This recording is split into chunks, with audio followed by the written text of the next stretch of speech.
So final tab is all about charts, and we have a few different charts available. So the first one is your project costs. So these are project costs before the permanent loan kicks in. So this is what it looks like. It starts. This is where the land is. This is where the land has settled.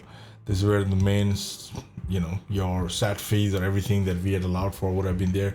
And that's your S curve based on the bell curve. Well, it is a bell curve, also known as the S curve. This is how your construction costs are calculated.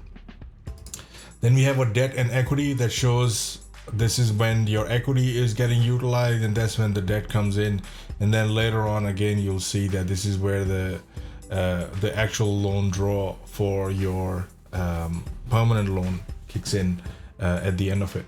Then we have your overview that just shows you an overview and overlap of investor equity draw, developer equity, mezzanine loan, construction loan, interim income, which funding option kicks in and when, and when the other one kicks in, and so on. It also shows you the operating shortfall and all different things on a monthly basis, so you can see them. This is the pie chart of all the different construction costs that you have here. These are all the main big cost head, but they also include finance costs for land setup fee, interest, and so on in it. This shows you NOI versus CFFO. NOI is your net operating income, whereas cash from operations is your actual cash flow from operations. So which is going to be a little bit less than your NOI because you got to take out your capital expenses and things like that from it.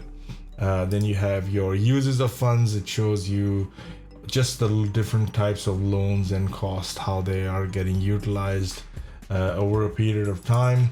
And then you have the whole overview that shows you, hey, when this started, land settled, and it's like, this is all negative. This is all the costs that were going out of your pocket. And then when you sold something, you had these commercial and residential sales that happened during this period.